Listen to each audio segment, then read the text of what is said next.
नमस्कार, मैं शम्मी सरीन आपके सामने अपना अमृतसर के बिहाफ पर हाजिर हूँ।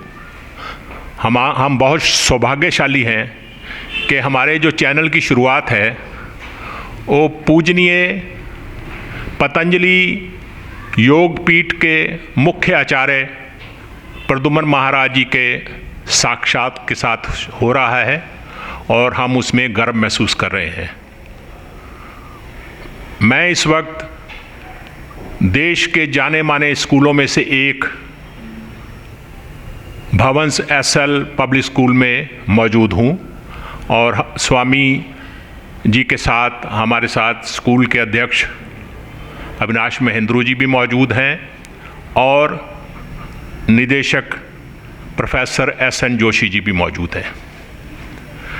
स्वामी जी, सबसे पहले मैं पूछना चाहूँगा कि अभी आपने जो स्कूल के विद्यार्थी हैं उनके अभिभावकों से आपने संबोधन किया है, तो आज जो नया सब कुछ आ रहा है, इलेक्ट्रॉनिक मीडिया, सोशल मीडिया जिसे हम कहते हैं, मोबाइल आ गई हैं, तो इनसे लाभ भी हो रहा है लेकिन नुकसान भी बहुत ज़्यादा पहुंच रहा है नई पीढ़ी को जी। उसके बारे में आपके मैं विचार जानना चाहता हूं। ये तो सबके प्रकाश में है, सबके नॉलेज में है कि जो कुछ चल रहा है उसमें दोनों मिक्सर हो रहे हैं।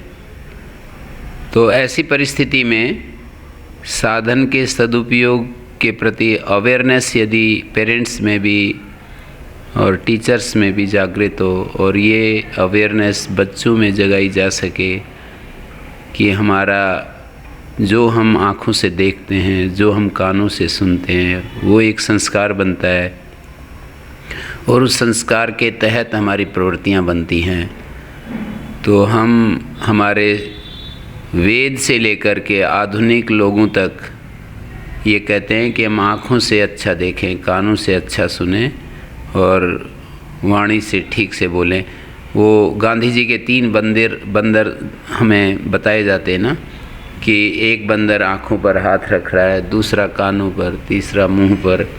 उसका भी यही भाव है कि हम इस अवेयरनेस के साथ आँखों से देखें, जो दृश्य हमारे भीतर जाएं वो हमारे अंदर विकार पैदा न करें, वो हमारे ज्ञान को दूषित न करें। ऐसे ही कानों के माध्यम से जो शब्द हम सुनने को मिलते हैं वे शब्द हम में विकृति पैदा ना करें। वाणी से जब हम बोलते हैं वो कहीं दूसरे में उद्वेग पैदा ना करें। ऐसी वाणी बोलिए मन का आपा खोए, ओरन को शीतल करे आपो शीतल होए। सत्यम ब्रूयात प्रियम ब्रूयात न ब्रूयात सत्यम अप्रियम। ये सारी चीज़ें हमारे सामने हैं, तो हमारे को निश्चित रूप से अवेयरनेस जगाने के लिए पूरा ध्यान देना पड़ेगा कि हम इस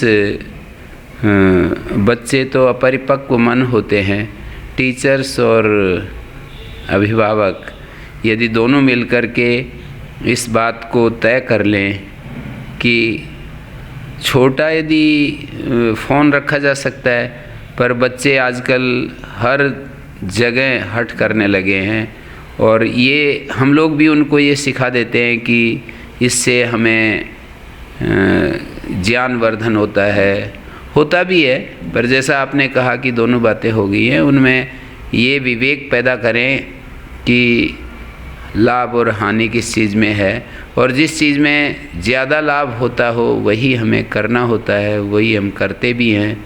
हानि से बचने के लिए भी हमें उपाय निकालने पड़ेंगे।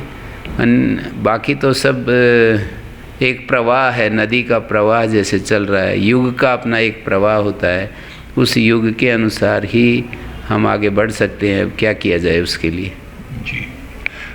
आपका मुझे सौभाग्य मिला है वहाँ बैठने का, कल रात को भी और आज सुबह भी। आपकी बहुत सारी बातें, आपका गूढ़ ज्ञान होता है जो मेरे जैसे जो आम आदमी लोग होते हैं उनके सिर के ऊपर से निकल जाता है। तो एक आम इंसान है जो बहुत कम पढ़ा लिखा है या पढ़ा लिखा नहीं है और वो इंसान को समझ नहीं है, वो शास्त्र नहीं पढ़ सकता है, उसको आपके शायद प्रवचन भी समझ नहीं पूरी तरह से आएंगे, तो उसे अगर भगवान के मार्ग पर चलना है तो क्या करना चाहिए? यही कहेंगे कि वो सरल रहे, जैसा भीतर हो वैसा बाहर अपने मन में होना चाहिए और वैसा ही उसके कर्म में होना चाहिए। सरलता का मतलब यही होता है जो हमारे भीतर है वही हमारे एक्शन में या वाणी में हो। ये सरलता, बच्चों जैसी सरलता हमारे जीवन के लिए बहुत अच्छी होती है। सरलता एक पहला जो निरंतर हम अपने जीवन को अच्छा बना सकते हैं, एक प्रथम गुण है।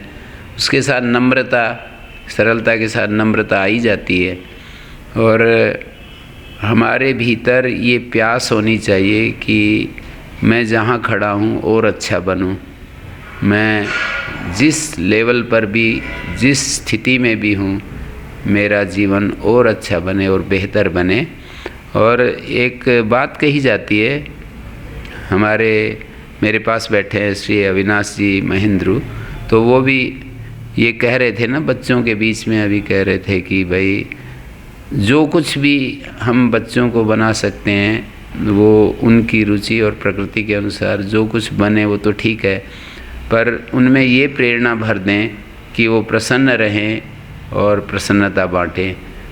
मतलब प्रसन्नता एक परिणाम है बहुत सारे अच्छे शुभ कर्मों का, शुभ विचार का और सत्संग का और अच्छे आदमियों के साथ रहने का एक फल है, परिणाम है कि हम प्रसन्न रह सकते हैं। तो रहा जा सकता है, पर यदि हम अपने आप को एक अच्छे अनुकूल माहौल में रखते हैं तो ही ये परिणाम मिलता है। प्रसन्न रहें और प्रसन्नता बांटें, यही मेरा तो देखना है। योग गुरु स्वामी रामदेव जी आपके शिष्य बताए जाते हैं, और उनके बारे में कुछ बताएं। किस एज में वो आपके पास आए और क्या क्या उन्होंने आपसे सीखा, ये थोड़ा सा इस पर प्रकाश डालें। स्वामी जी महाराज उस समय बालक ही थे, 15-16 साल की उम्र में आए थे। 2 वर्ष मेरे पास रहे। और कुछ बच्चे जल्दी जैसे उनको समझ विकसित हो जाती है, तो उनमें बाल्यकाल से ये समझ विकसित हो गई थी कि मुझे कुछ अच्छा करना है। तो वो बड़े आज्ञाकारी, बड़े मेहनती, पुरुषार्थी और श्रद्धालु, अपने जो भी उनको हमने आदेश दिए उस समय उन्होंने बहुत निष्ठा से पालन किया, पूरा बिना किसी ननुनज के। तो वो अपना प्रारब्ध जो था वो बहुत ही उत्तम लेकर के आए थे, और उसके अनुसार उनके प्रारब्ध में पुरुषार्थ, बड़ों के प्रति आदर भाव और निरंतर जो है तपस्या और ये सब अच्छे गुण उनमें जीवन में देखने को मिल रहे हैं। स्वामी जी, आपने पुरुषार्थ के बारे में बात की थी, मैंने प्रवचन में सुनी है, और मैं चाहता हूँ कि पुरुषार्थ क्या है, इसको थोड़ा सा हमें एक्सप्लेन कर दीजिए आप। हमारे जीवन के जो अभ्यास होते हैं वे कर्म के जो अभ्यास होते हैं वो प्रारब्ध का निर्माण करते हैं। तो जैसा हमारे कर्म होते हैं वैसा हमारा प्रारब्ध होता है। जैसे हम गुस्सा करते हैं तो हमारे स्वभाव में गुस्सा आ जाता है, हम लोभ करते हैं तो लोभ आ जाता है, उदारता में बरतते हैं तो हमारे स्वभाव में उदारता आ जाती है। जो जैसा हम आचरण करते हैं वही हमारा स्वभाव बन जाता है, उसी को प्रारब्ध भी कहते हैं। अब यदि कोई व्यक्ति अपने प्रारब्ध को चेंज करना चाहता है या जो उसके प्रारब्ध में है उसको और ज़्यादा गति देना चाहता है, या कोई गलत चीज़ बीच में आ जाती है वहाँ ब्रेक लगाना चाहता है, तो ये तीनों काम पुरुषार्थ के द्वारा हुआ करते हैं।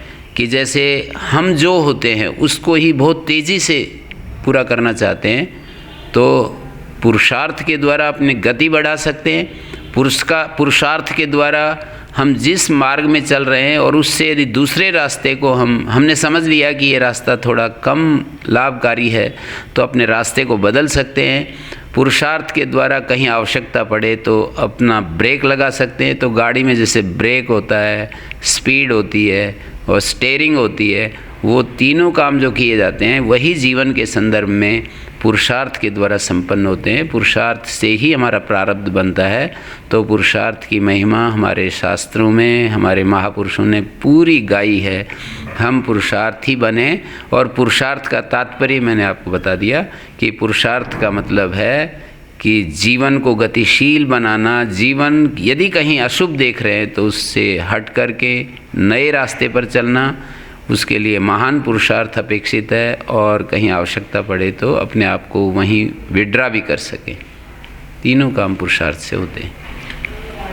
आपने हमें समय दिया, क्योंकि मैंने महेंद्र जी से ये वचन किया था कि हम 2-4 मिनट ही लगाएंगे।